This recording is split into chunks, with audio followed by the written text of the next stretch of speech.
Hello hi అందరికీ నమస్కారం. Welcome to Suma YouTube channel. ఈ వీడియోలో నేను మీకు పొండి మిరపకాయ నిల్వ పచ్చడి ఎలా రెడీ చేసుకోవాలో చూపించబోతున్నాను. ముందుగా పొండి మిరపకాయలు తీసుకొని ఇలా తొడలు తీసేసుకొని నీట్గా తుడుచుకొని అందులో కొంచెం పెట్టుకొని మనం ఇలా సపరేట్గా తీసుకోవాలి. చూడండి, ఇలా తడి లేకుండా నీట్గా తొడలు తీసిన తర్వాత వెనక కూడా తుడుచుకొని పెట్టుకోవాలి, లేకపోతే బూజేసిపోతుంది.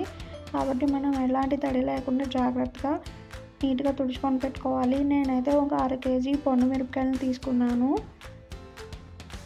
నేను ఇలా తొడాలన్నీ తీసి నీట్గా తుడుచుకొని పక్కన పెట్టుకున్నాను. నేను ఒక 1/2 kg పొండు మిరపకాయలు తీసుకున్నాను. దాంట్లో ఒక 125 గ్రాముల చింతపండు, ఇంకా 16 నుంచి 17 వెల్లుల్లిపాయ రెబ్బలు, ఇంకా 1 స్పూన్ జీలకర్ర పడుతుంది. చూడండి, నేను ఇలా చింతపండుని నీట్గా మధ్యలో తొక్కులన్నీ తీసేసి నీట్గా పెట్టుకున్నాను. అలాగే వెల్లుల్లిపాయ రెబ్బలు కూడా తోళ్ళన్నీ తీసేసి నీట్గా శుభ్రం చేసి పెట్టుకున్నాను.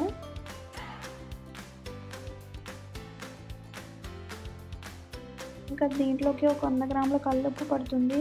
కల్లుప్పుని ఇలా కొంచెం ఫ్రై చేసుకున్నాను, ఎందుకంటే కొంచెం తడుంటే ఏమన్నా పోతుందేమోనని. సాల్ట్ అయితే ఇంకా కొంచెం ఎక్కువనే పడుతుంది. చూడండి, ఇప్పుడు మిక్సీ జార్ తీసుకొని దాంట్లోకి కొన్ని పండు మిరపకాయలు, కొంచెం ఉప్పు, ఇంకా కొంచెం చింతపండు, అలాగే 4-5 వెల్లుల్లిపాయ రెబ్బలు, కొంచెం జీలకర్రని యాడ్ చేసుకొని మనం మిక్సీ పట్టుకోవాలి. దీంట్లోకి వాటర్ అయితే ఏం యాడ్ చేయక్కర్లేదండి, దాంట్లోనే వాటర్ వస్తాయి కదా. వాటర్ ఏం యాడ్ చేయకుండా మనం ఇలా మెత్తగా కాకుండా కొంచెం పులుపుగా ఉన్నట్టయినా పట్టుకోవచ్చు. మన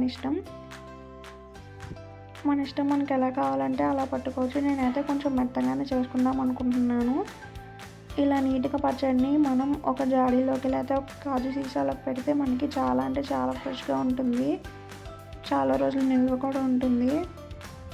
చూడండి, ఇలాగే నేను మొత్తం తీసుకున్న 1/2 kg పొండు మిరపకాయలు కూడా కొంచెం పొండు మిరపకాయలు, ఇంకా దాంట్లోకి చింతపండు, కొంచెం ఉప్పు, వెల్లుల్లిపాయ రెబ్బలు యాడ్ చేసుకొని పచ్చడి చేసేసుకున్నాను.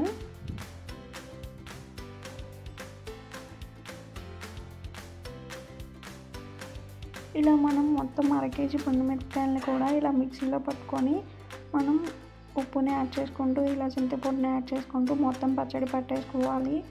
తర్వాత మనం దీన్ని ఒక ఎయిర్ టైట్ కంటైనర్లో నిల్వ చేసుకుంటే సరిపోతుంది.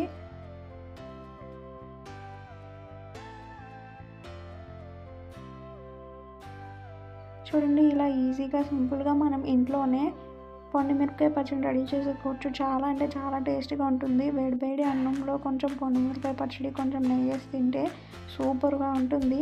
మనం ఇడ్లీలో కూడా దీన్ని చట్నీగా చేసుకోవచ్చు. చూడండి, నాకైతే 1/2 kgకి ఒక పెద్ద గాజు సీసాకైతే వచ్చేసింది. నాకు దగ్గరగా 1 year దాకా వస్తుంది పచ్చడి. చాలా అంటే చాలా టేస్టీగా ఉంది. ఒకసారి ట్రై చేసి చూడండి. ఈ వీడియో మీకు నచ్చినట్లయితే లైక్ చేయండి, షేర్ చేయండి, సబ్స్క్రైబ్ చేయండి. Thanks for watching.